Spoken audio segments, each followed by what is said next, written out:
नमस्कार. विचारांचा तारा न्यूज चॅनेलमध्ये तुम्हा सर्वांचे सहर्ष स्वागत. कॉम्प्युटरच्या युगात शिक्षण व संस्कार महत्त्वाचे. आमदार शशिकला जोल्ले. आजचं जग हे कॉम्प्युटरचे व धावपळीचे जग आहे. तेव्हा या कॉम्प्युटरच्या युगात मुलांना चांगले शिक्षण व संस्कार देणे महत्त्वाचे असल्याचे मत आमदार शशिकला जोल्ले यांनी व्यक्त केले. कारंजा येथे महिला व बालकल्याण खात्यामार्फत भाग्यश्री योजनेअंतर्गत सुकन्या समृद्धी पासबुक वितरण कार्यक्रम प्रसंगी बोलताना आमदार शशिकला जोल्ले यांनी वरील मत व्यक्त केले. पुढे बोलताना त्या म्हणाले की आज मुली सर्व क्षेत्रात बाजी मारत आहेत, तेव्हा त्यांना आज चांगले शिक्षण देणे गरजेचे आहे. हे ओळखून सरकार मुलींच्या शिक्षणासाठी काय तर करावे म्हणून कर्नाटक राज्यात भाजप सरकार होते तेव्हा मुख्यमंत्री येडियुरप्पा यांच्या काळात भाग्यलक्ष्मी योजना सुरू केली. याच योजनेतून आज कारंजा येथील 26, ढोणेवाडी येथील 5 व बारवाड येथील 2 मुलींना पासबुक वितरण करण्यात करत असल्याचे सांगून या योजनेमुळे या लहान मुलींचे भविष्य उजळण्यास मदत होणार आहे. तर महिलांच्या विकासासाठी सबसिडीवर उद्योग सुरू करण्यास चालना देणार आहे. विशेष म्हणजे या दूधगंगा परिसरातील महत्त्वाची समस्या म्हणजे दूधगंगा नदीवरील पुलाची आहे.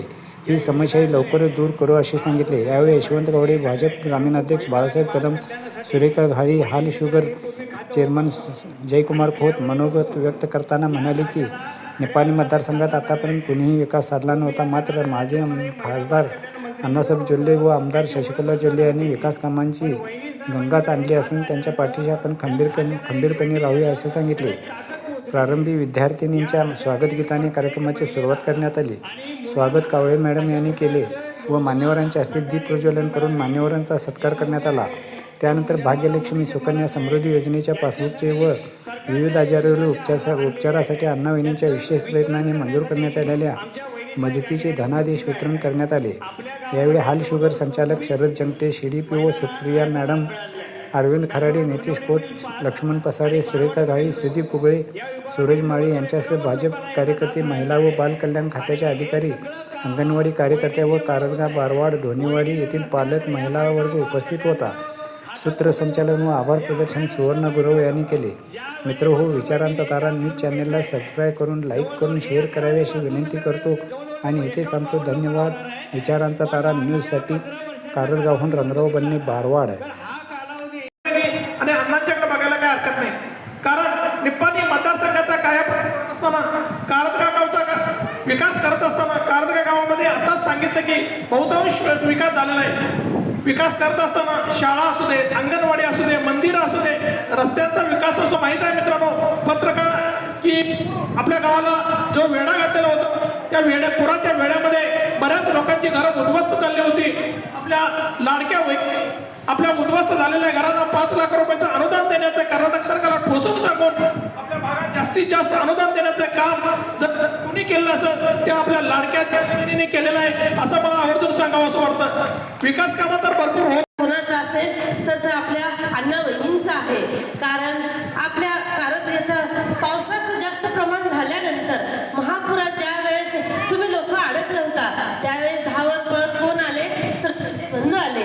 कारण मी त्या वहिनींच्या विकासाचा प्रभाव, कामाची पद्धत आणि एक माणसाचा जिव्हाळा या प्रवाहात बोरगावची माजी चेअरमन सामील झालेले आहे. मला तर तुम्ही थोडेफार ओळखतच आहात, कारण घाई डॉक्टर हे तुमच्या बोरगाव, ढोणेवाडी, कारंजा, कसनाळ सगळीकडे असतातच. त्यांना तर तुम्ही पूर्वीपासून ओळखता. माझ्या सासऱ्यांना पण समाजाच्या सेवेबरोबर आरोग्याची सेवा ही तुमच्यापर्यंत पोहोचलेलीच.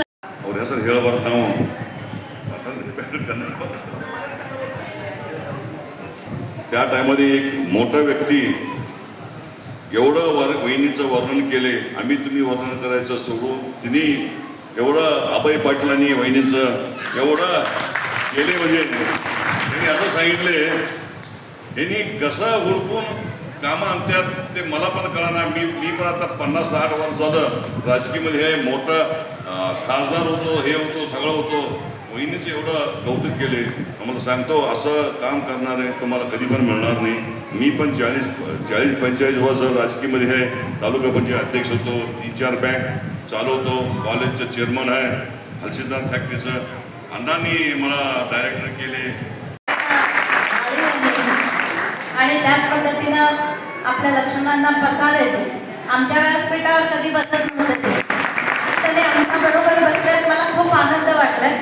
अरविंदांना पण जरासं बाहेर लवकर आलं आमच्याकडं. त्यांनी दोघं जरासं विचार करत आले, परंतु त्यांनी जरा लवकर आमच्या गाडीमध्ये पाय टाकला. खाली बसलेले सर्वांचं नाव घेत नाही, कारण वेळ नाही आहे. पुढं अजून 2-3 गावं आहेत आणि तो त्यापेक्षा जास्त मुलांना भूक लागली असतील, परंतु बसला नाही. आता सगळ्यांनी सांगितलं, सरांनी सांगितलं की कुठल्या पद्धतीनं आम्ही कामं करायला लागलो. कारण बघा, तुमच्यासारखंच मी एक महिला आहे ना, परंतु तुम्ही घरामध्ये काम करत असाल, कोणी शिक्षक असेल, कोणी बचत गटात काम करत असाल, आणि तुमच्यासारखीच एक मी स्त्री आज ह्या राज्याची आणि निपाणी तालुक्याची एक आमदार म्हणून सेवा करण्याचं संधी तुम्ही सगळ्यांनी दिला, हे आम्ही कधीही विसरणार नाही. कारण तुमचा सपोर्ट नसेल, ह्यांचा सपोर्ट नसेल तर एक महिला आपल्या तालुक्यामध्ये आमदार म्हणून होऊ शकत नाही. आणि त्याच पद्धतीनं 3 वेळा आमदार केला आणि 2 वेळेला आमच्या वरिष्ठांनी तुमच्या आशीर्वादानं निवडून आलेल्या मला 2 वेळा मंत्रिपद कर्नाटक राज्यामध्ये मला मिळालं.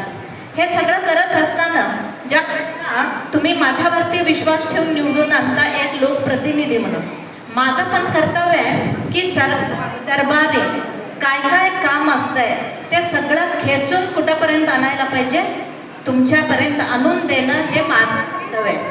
पूर्वी काय होत होतं, पूर्वी आमदार खासदार किती कामं केलं त्याच्याबद्दल चर्चा नाही, परंतु तुमच्या आशीर्वादानं जे काही ह्या भागामध्ये सेवाचं संधी मिळालं ते सेवा करण्याचा एक प्रामाणिक प्रयत्न माझ्याकडून आजपर्यंत झालेला आहे.